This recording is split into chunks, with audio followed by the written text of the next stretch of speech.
This month's program is being presented by Dr. Jack Ammons. And he was a superintendent. He also helped school districts for a long time. And I also want to thank this month's sponsor, who's Lou King. And many of you probably know her as well. She's getting ready to move, so we're all going to miss her. And so now I'll turn it over to Jeff. Okay. If you will. And if you could kind of stand up here so I can pick up on the... Okay. Can I point to the one to bring them up? Mm-hmm. Okay. Let's get this one right here. It's number 2. This is unbelievable. I don't think you can read this, and so I'll try to read it to you. This was when Greenville actually was in the cotton business, doing quite well, and they decided that with the help of Dallas, that they might be able to expand even more.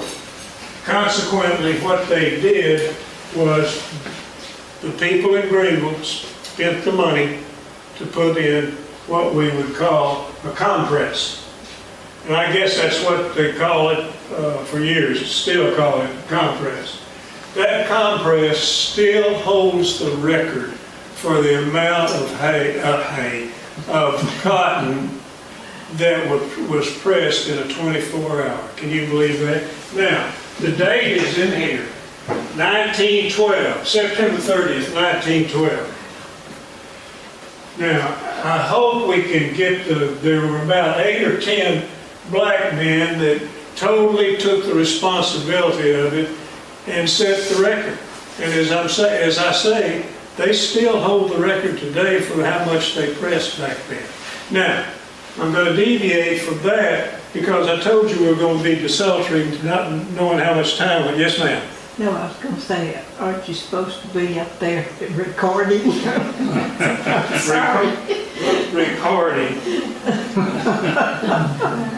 Oh, are we supposed to be recording? Yes. Well, it is. It is. You didn't tell me about that. You kind of slipped in. It'll be a good one. You reckon it will be? It'll be good. Okay.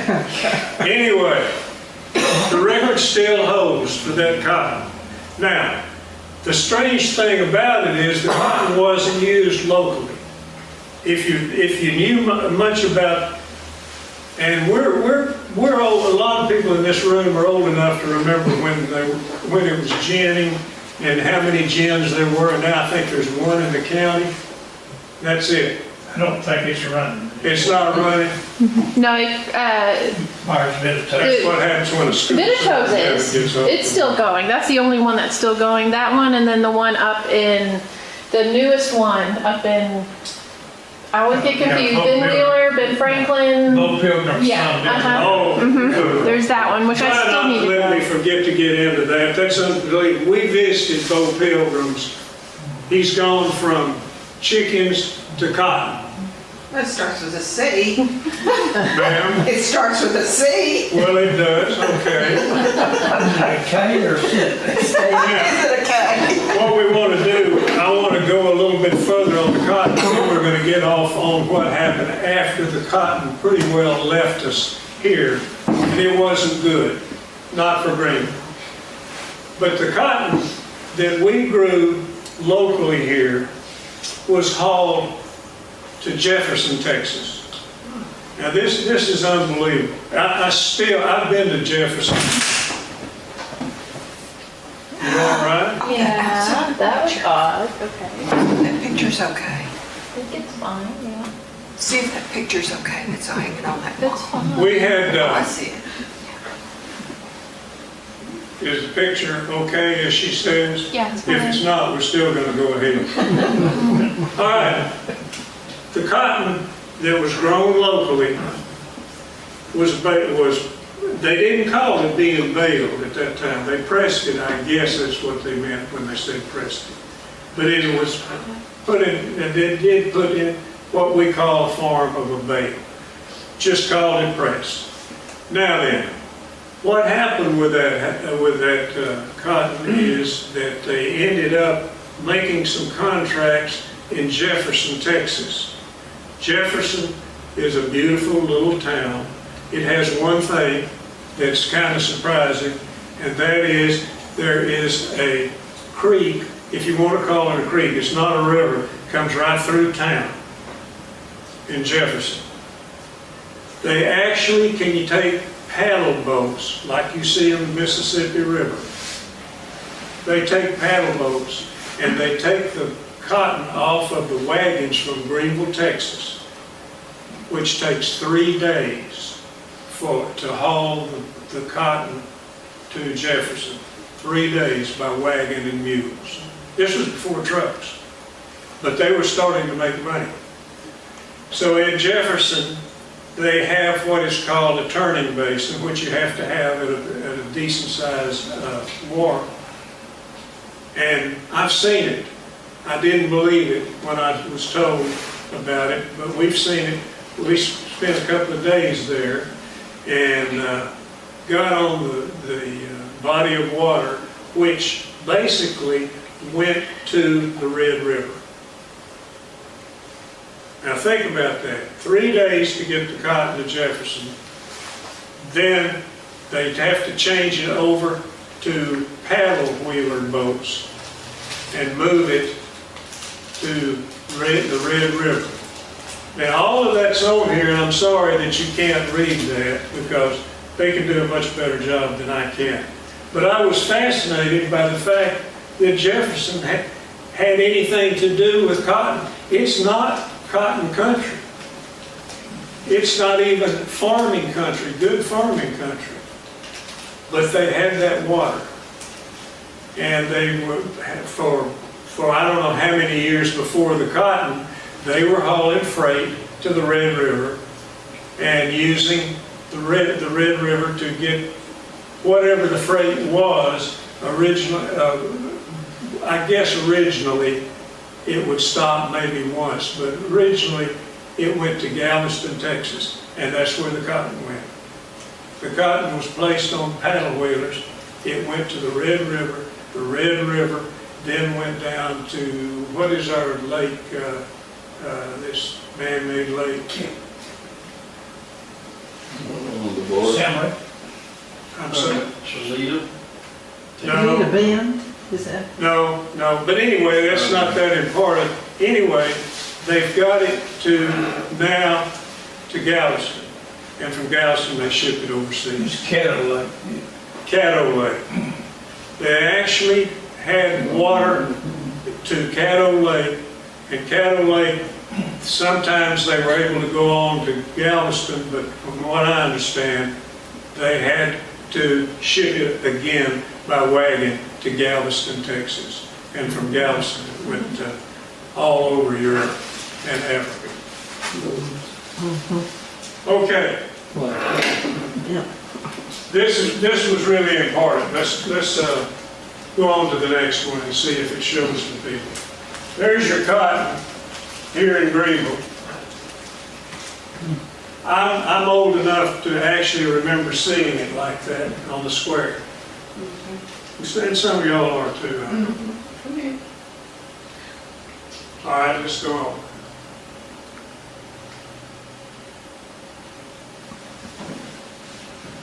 This is very important. Can you read that? Yeah. Can you read it? Yeah, make it bigger because you're not going to believe some of this. My family had a grocery store downtown. It's where the police station is now. The new police station and jail is now. Just before you get to the railroad tracks, MKMT. Yeah. That'll work.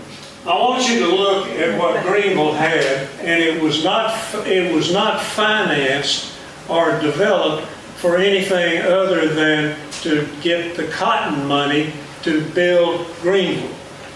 And having cotton money to build Greenville was the main thing that they did with this. Come on in, sir.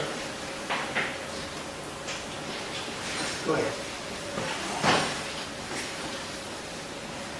Can you read that? Can you see that? This is what was downtown in Greenville, Texas. Now, one thing I was going to tell Don a while ago, I think. Don, I was talking about Grady Chevrolet. This is kind of interesting too, to show you how Greenville failed to really move out of downtown. Lee Street was a security blanket for businesses, and they were all on Lee Street more or less. The east end of Lee Street was industrial. The west end, think about it, the west end was where they had even had hospitals.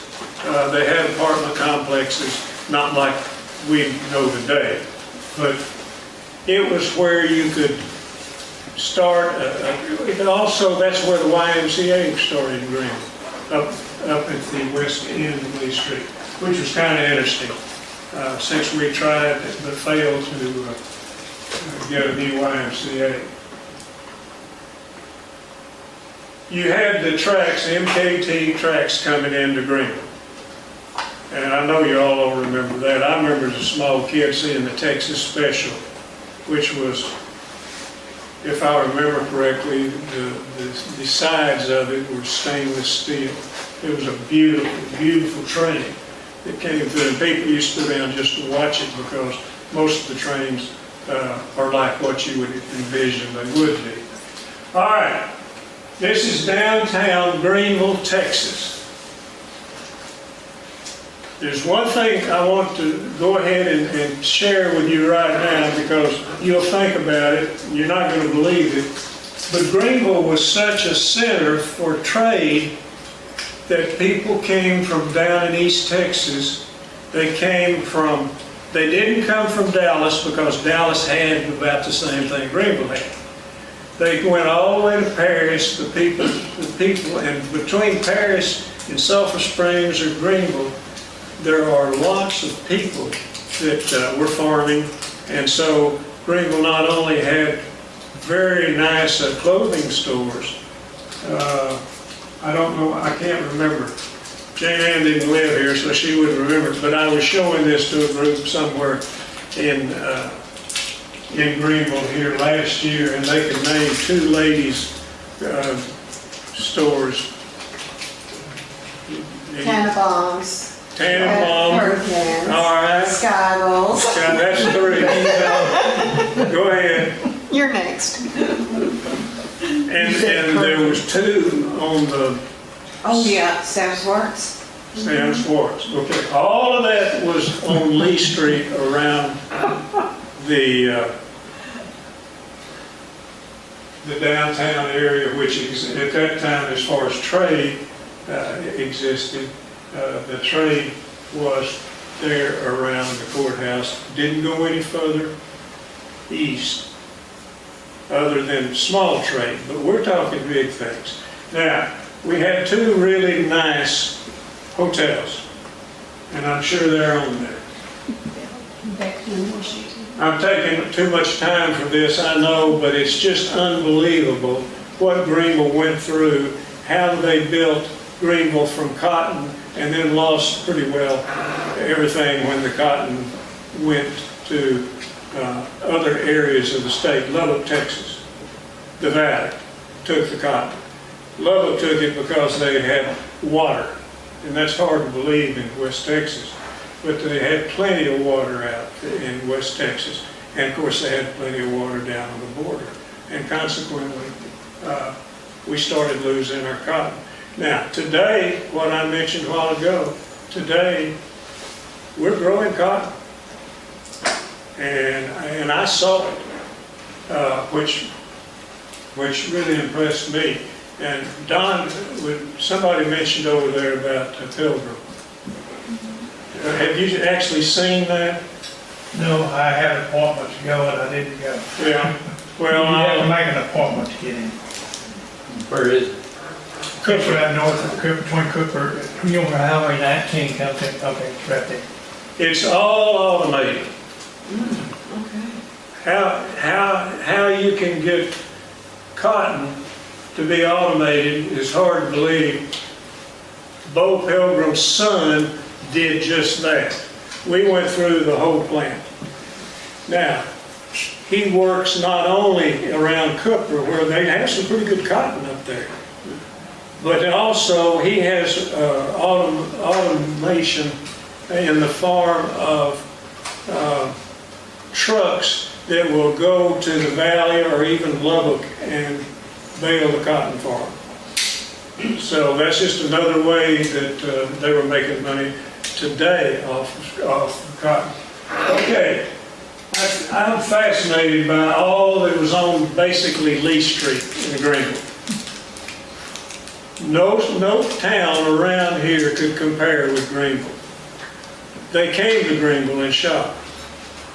And I mentioned from Paris, the Red River, even Oklahoma, down through there, Sulphur Springs, East Texas. They came here because, like you say, there were some pretty nice stores here. MKT Railroad,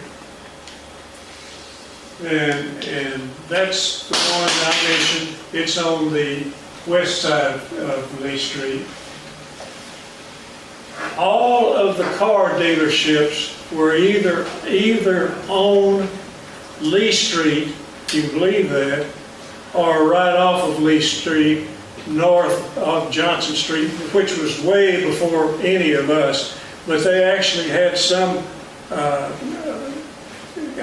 regular dealerships north Greenville, which moved to Lee Street. Now, the ironic part about that, there were no dealerships, and these dealerships were making money, but there were no places in Greenville for the dealerships except up and down Lee Street, until Walter Grady came to Greenville. And I was graduating from high school. Consequently, it hadn't been that long ago. Walter Grady came in, and I didn't interview him, so I'm speaking for him. I was going to go to work for him, but he wanted me all day, and I wanted to go to school half a day at ET. So that didn't work out. But if you stop and think about it, we had the creek. James, what do we call that creek? Long Branch. Long Branch. And if you stop and think about it, that was kind of a border. That part of town. Back in those days, there was nothing out on that hill except some cotton. Walter bought the land from the Long Branch, and I may be off on this a little bit. He bought the land either from the Long Branch back or around that area. You know where his dealership was after he built the dealership.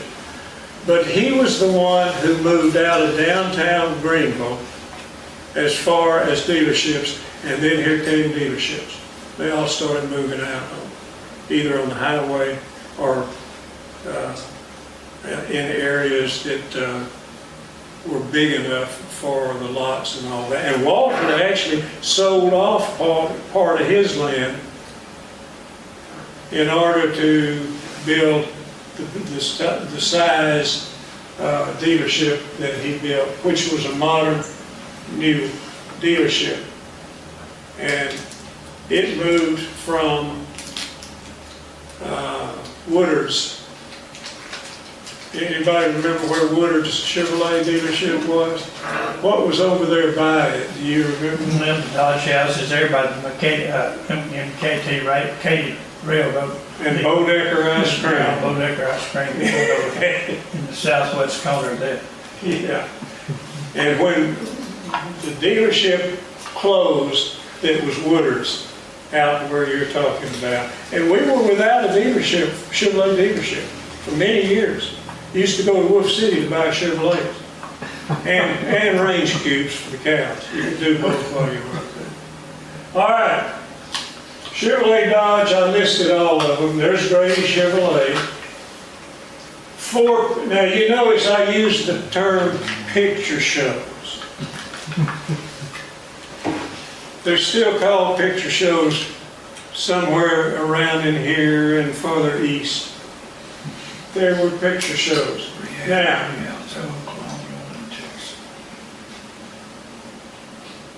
have you listed them all in your mind there? Yes.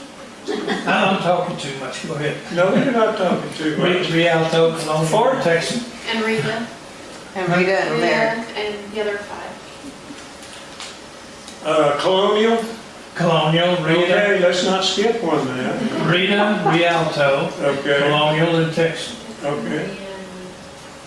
It was the lyric here. Lyric, are we talking about in the 30s, or are we talking about? I'm 40s, talking late about, 30s, Lyric early was in the 40s. 30s. Now, along with those theaters, we had about the middle of Lee Street, 2 nice, really nice hotels. And that's all we list.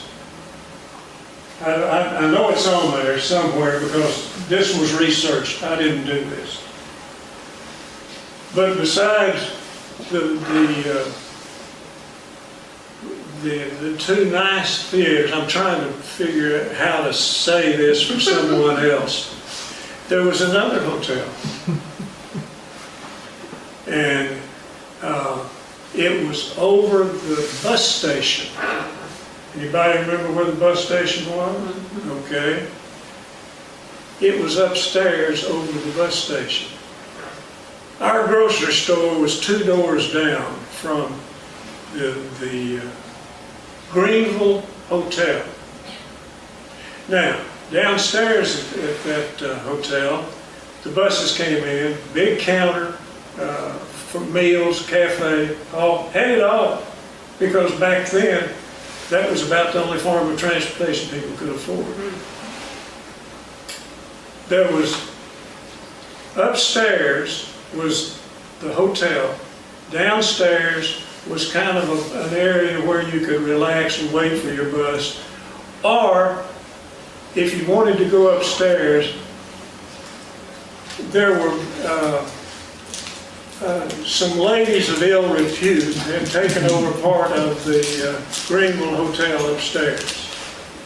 It was pretty popular. And it was 2 doors down from our grocery store. And they bought a lot of groceries, and the cafe bought groceries from us too. And I delivered them. And my mother made it very clear to me, you've got 15 minutes to get that food, staples, whatever they want, and you better be back. Now, and I was always back, but Mother would take one day off every once in a while. And I would go back down there, not to meet the ladies necessarily, but there were slot machines downstairs at the Greenville Hotel. There were pool tables at the Greenville Hotel. And that was about the best that you could find to entertain yourself and not get in trouble with Mother. 5 and dime stores, we had 3 of them. 2 major shoe stores. Now, we're talking top-notch shoe stores. And I remember being taken in there and parents buying my shoes. They weren't part of Perkins or Greenville Dry Good. They were sure enough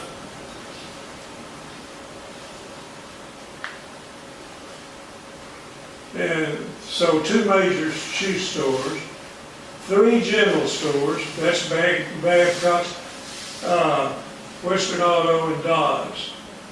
Lord, have you ever seen a place that always could serve you like Dodge could, hardware? It didn't make any difference what you wanted, they had it. Paul Dodd, wasn't that his name? 6 jewelry stores. I don't know where they used that much jewelry unless it was down at the Greenville Hotel. 2 major stores, 3 general stores, Babcock's, Western Auto, Dodge. and so on.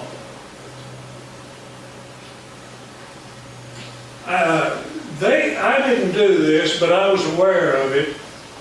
Bootleggers were not only very successful, most of the bootleggers back in those days were popular. Nice guys, contributed to the town. But it was still illegal. They just seemed to always know when they were going to be raided. All right, let's get another one.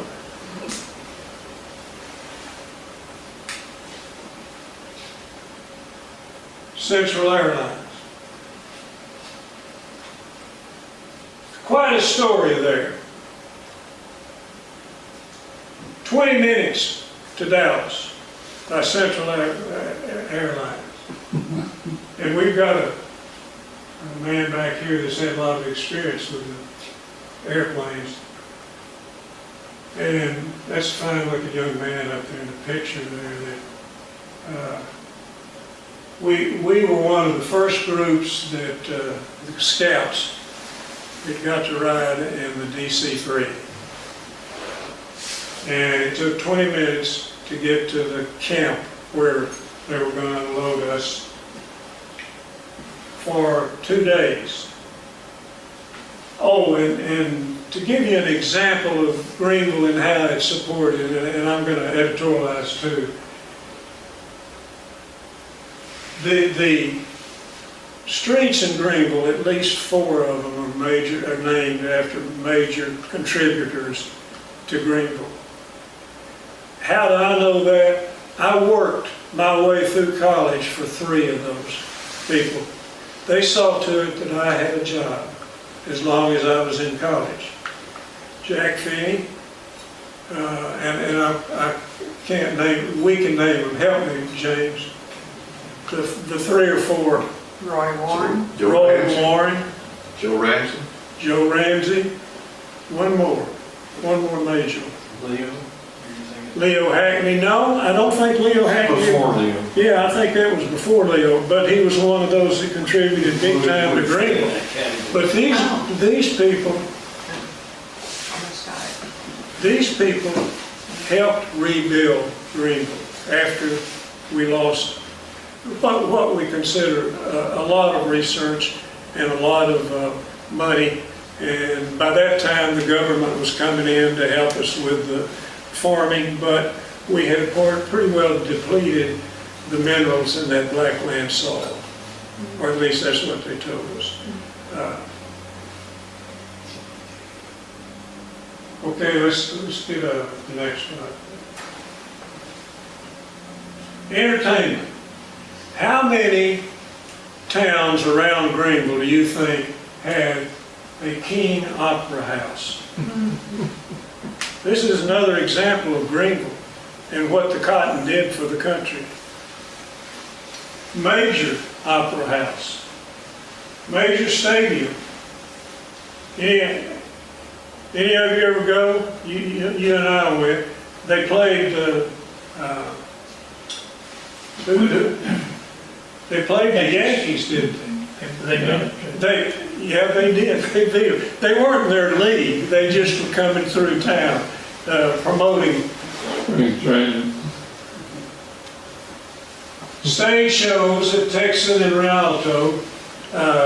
Big time stage shows at the Texan on Saturday. I'm trying to think of the lady's name that was always Pearls of Pauline. And I'm looking at y'all, I know I'm probably embarrassing you. No, I don't remember that. Don't remember that. Well, that was one For of your dad, right? the stage shows. The fairgrounds, there is still controversial to this day about where the original fairgrounds were in Greenville. I went to at least 3 different places where they told me they were the fairgrounds, and it didn't make any difference to me. There were legal things that went on in the fairgrounds when was a local racetrack, and there was a lot of racing went on with horses. Some of the same people. Another fairground was out where, this, west lead, long about the Carver. That was a major fairground one time. Roller rinks, they came every year. It was the same one, it was wooden. They put it all together. You know what I'm talking about, I'm sure. And the ironic part about it was there were some people that lived where the roller rinks came, and they were a tough family, rough family.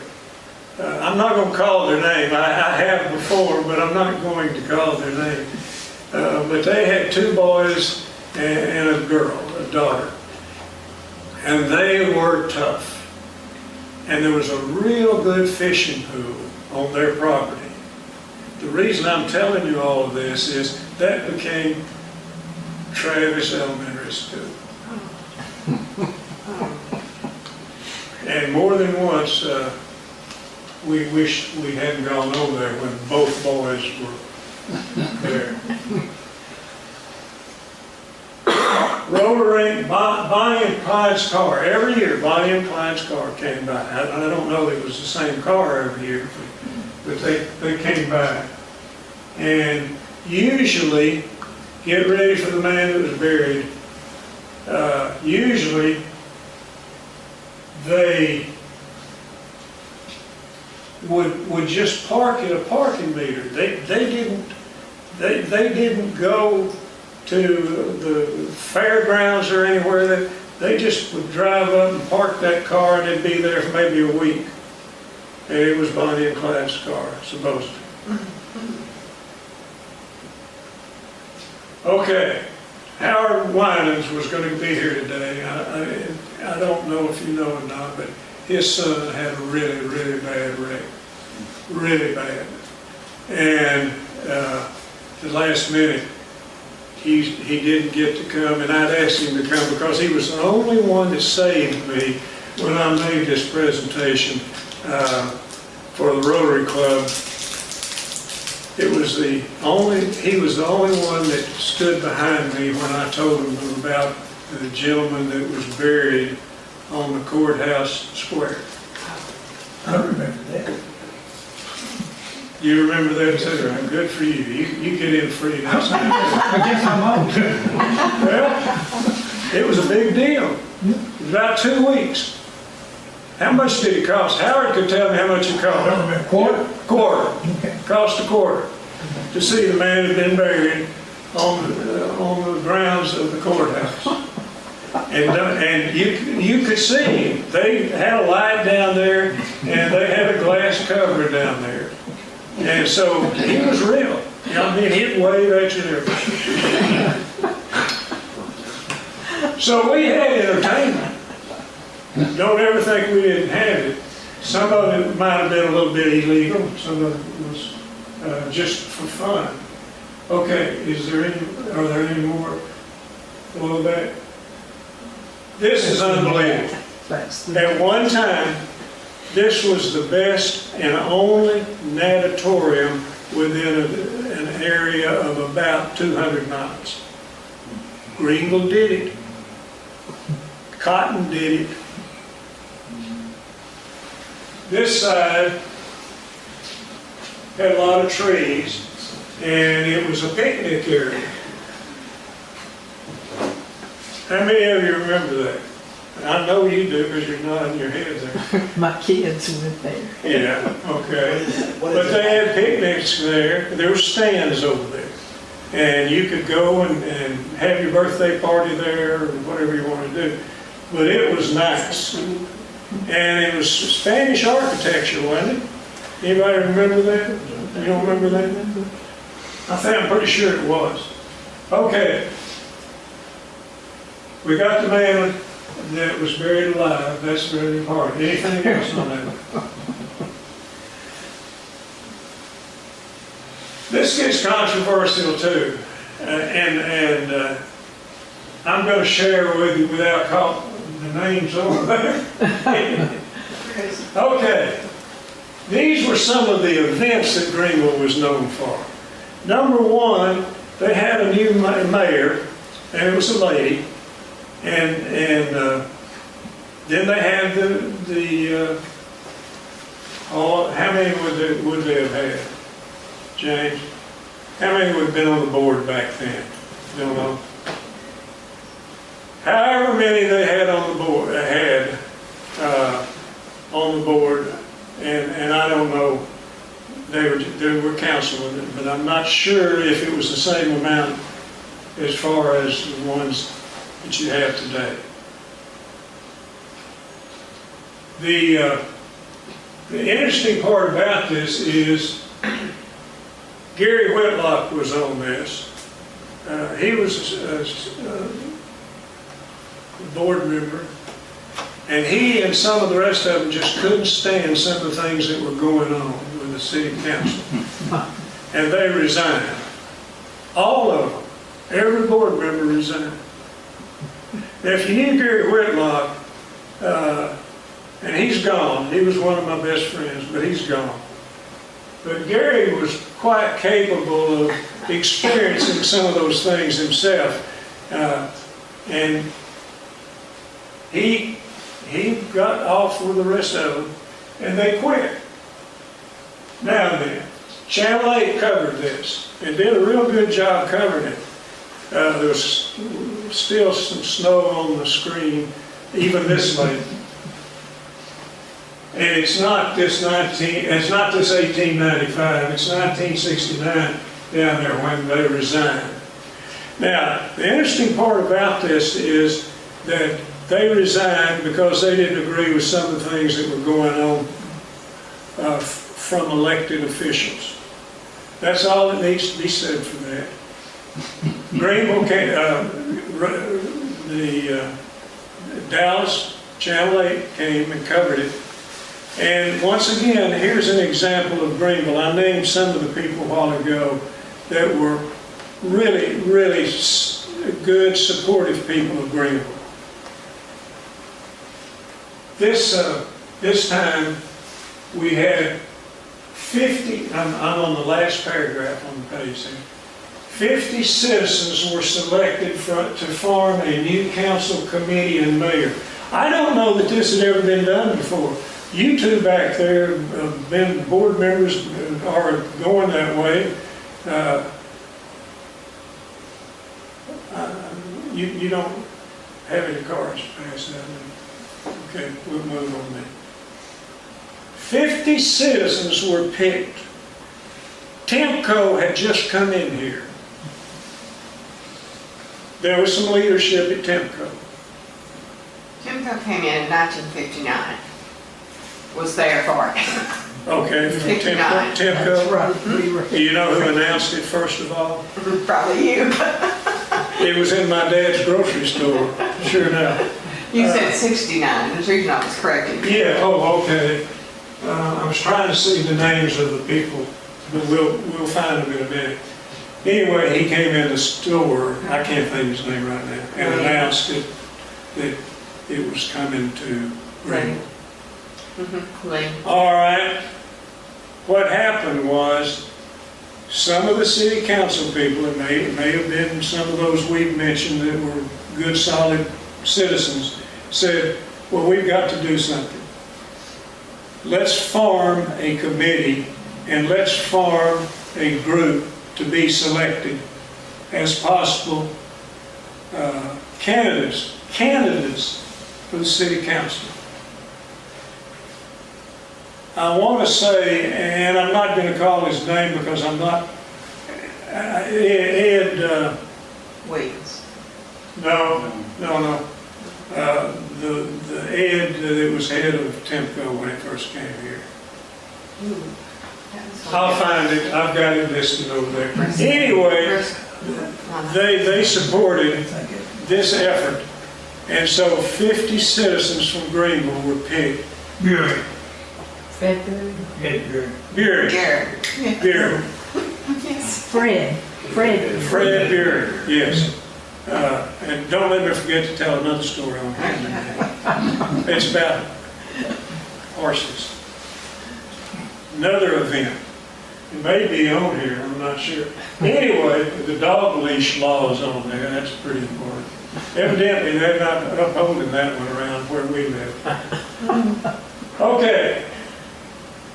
These people, these 50 people were submitted for possible board members. And we had an election. And they picked 8 or 10 board members, I don't remember how many that would have been, to replace them. I was one of those who was selected in the 50. I was 26 years old. I had just become a principal at Travis School, and one of the board members came to me and said, regardless, he probably said irregardless, but anyway, he said, regardless of what you think you could do, this is your first year to be a principal, and we don't want you selected to be a board member. So I probably wouldn't have been selected anyway at 26 years of age. But this board member made it very clear that he was a board member and for me not to run. You just be principal at Travis School. Okay. What else? What was another thing we were going to talk about? Oh, Greenville finally got some, go ahead. Oh, I was just looking at your picture there. Picture. But I was looking at that My picture. mother was one of those princesses and all that, Centennial. And I have to tell you, I'm very proud of that. All right. Now you broke my train of thought. You were going to tell us about horse racing. All right, that's it. All right. Greenville got involved with somebody out of town. Dallas was probably, as they are now, probably sitting over in Dallas saying, now, what can we get out of Greenville now? It's growing, you know. Let's build some houses over there, 300 or 400. Don't get me started on that.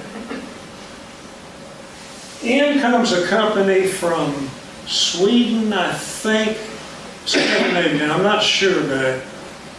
And they realized that there were just horses everywhere in Texas.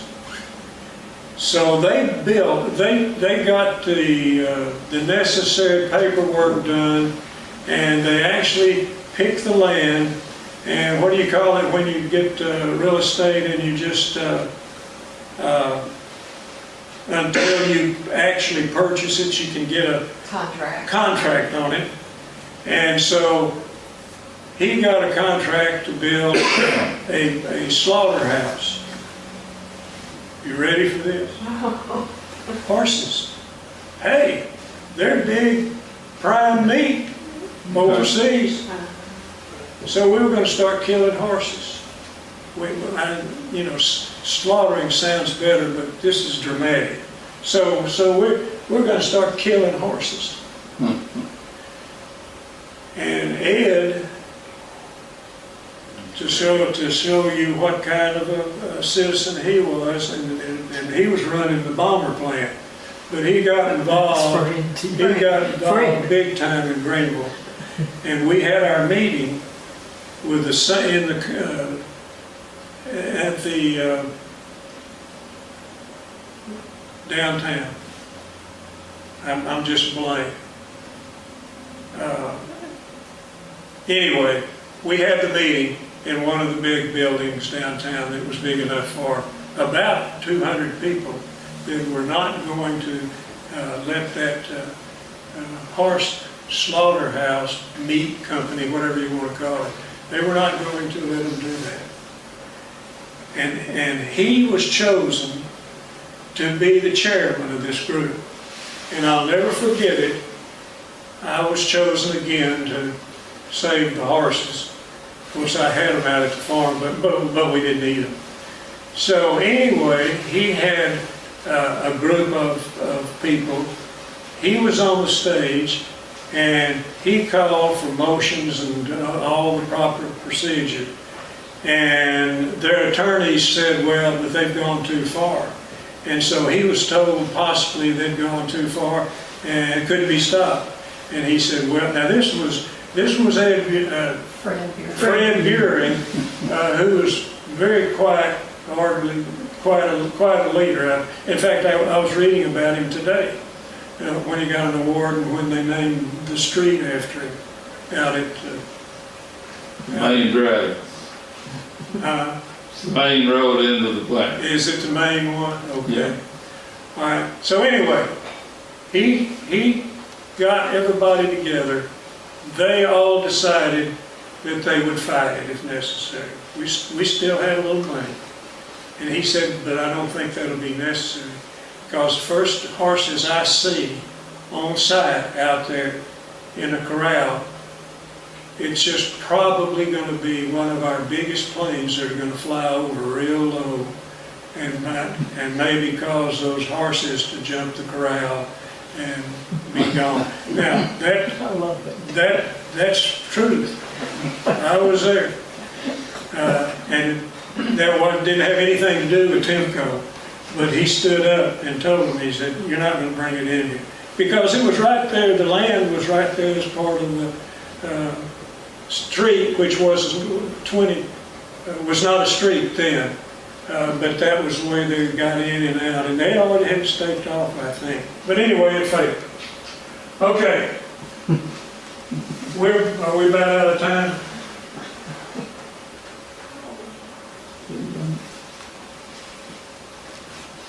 The main thing I wanted to say was that we're really at a different time, and maybe even here, we really need to talk about what happened when Greenville, the cotton left us, went to West Texas, went to the border.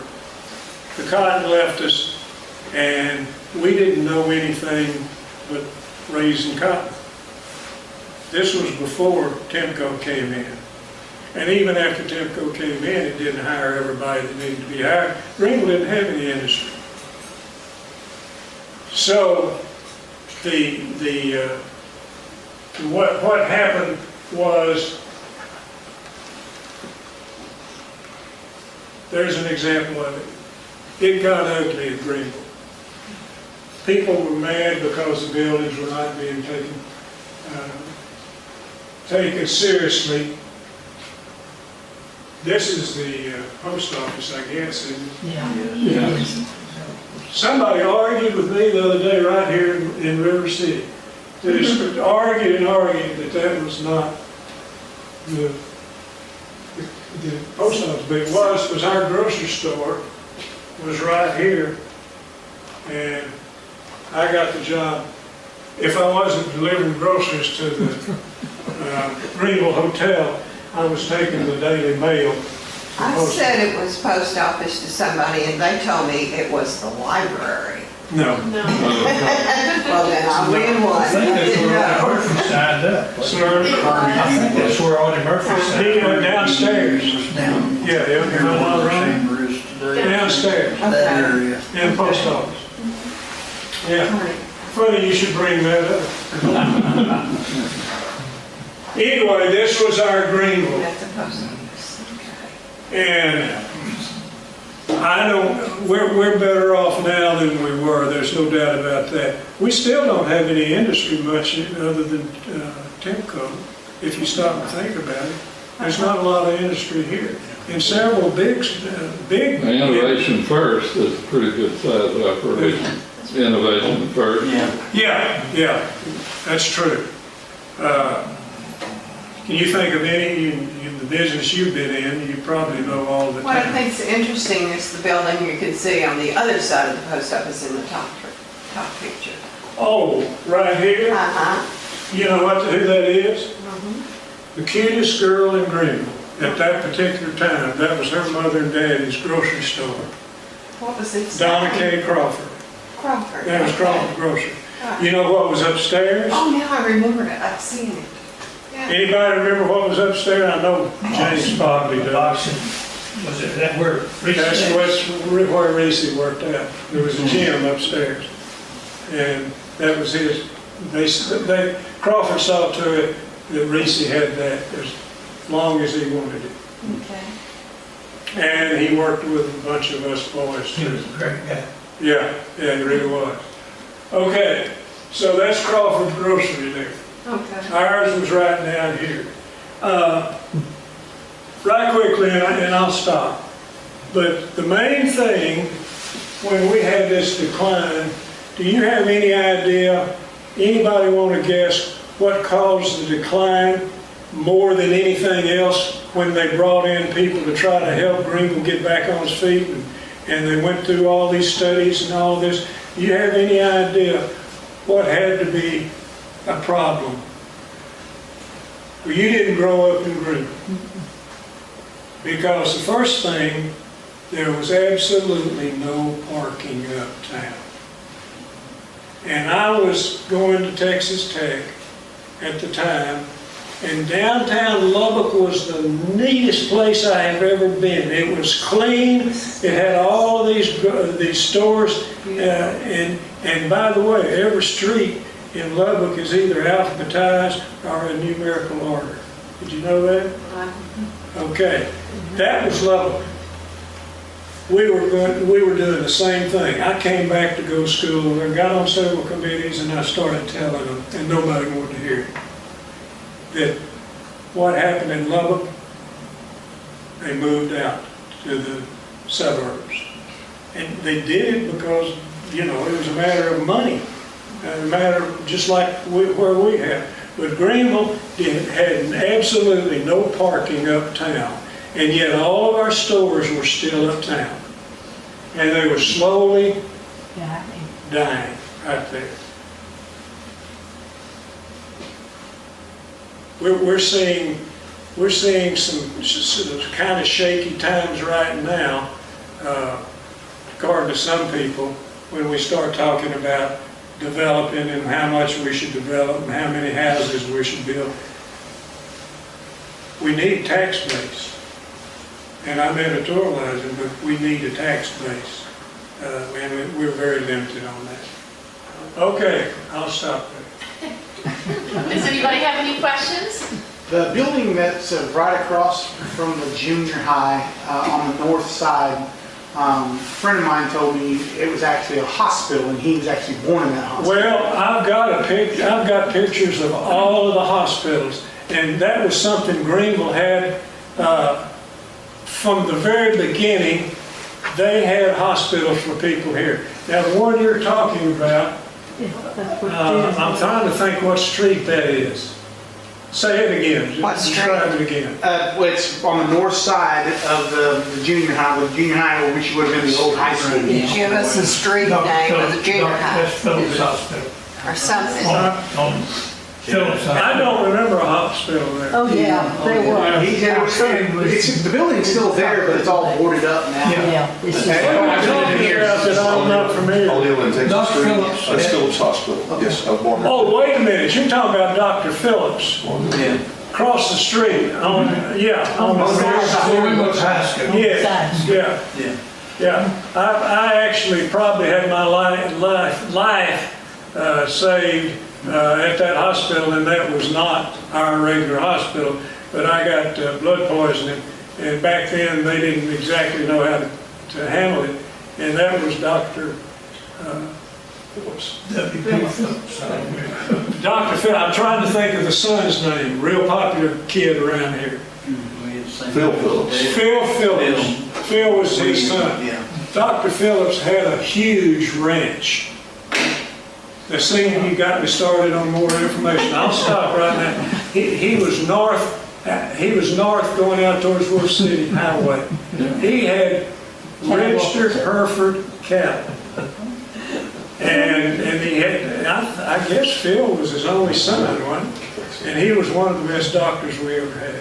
He said he was born in that hospital. Of course, he would have been born in the 60s in that hospital. Well, he was a local guy, so it's totally possible. He owned a lot of stuff around here, yeah. Phil, I ran into Phil, he's gone now, I guess. He was an attorney in Denton, Texas, his whole career. So how many hospitals were there here? Oh, many. Oh, there were, I can show you at least four pictures right here. Every doctor. The Becktons, somebody help me here. The Becktons, grandfather was a doctor, I think. Then the son was a doctor, and that was the one we would know. That's Dr. Washington Beck. Street there. And then that's 2 generations. Joseph graduated with us, Don, myself, and Joseph Beckton. And Joseph's sister married the guy that owns this Cadillac in here. Beverly. Huh? Beverly, yeah. Beverly Beckton. So yeah, that's at least 3 or 4.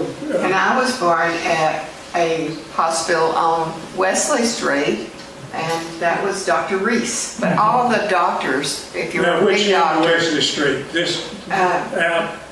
past the Texan Theater, that was Okay. one. Well, see, there was a big hospital, a white one next door. There was one called Good and something. Yeah, Dr. Good. Yeah, Yeah. Good and, you guys said That you was lucky. right Was next it Good door. and Lucky? Or Good and something? With an L. You said you guys used to go to see the Ulster Majors Field and watch the baseball. So was Monty Stratton an actual citizen from here? Did he grow up here? No. No. No, but he was a citizen of here, and after his career was over, and I'll tell this since you brought it up, he was pretty popular. His wife was a real hard-nosed Yankee. She was the perfect person for us to have as the what? Den mother. She was tough enough to keep a bunch of boys, including me, very well organized and very behaved. And they then lived out on Bluebird Lane. Yeah, it's out about where it's at. Isn't that about what? Well, Yeah. that's fixing to be developed. He used to pitch batting practice. I played baseball in high school. He would pitch batting practice. And she worked at Skiles. Yeah, that's right. That's right, she did work with that personality. I don't know how she sold it. Well, but she was not like that. Yes. Just with us boys. That's right. He can make you look like a fool. Kept being like, we were scared to death of it. When the movie We came out, She was just as nice as when the movie came out, did they have the They had the premiere? premiere downtown. And this video has been brought to you by GEUS 34. GEUS is your community-owned provider for electric, internet, cable TV, and true local programming.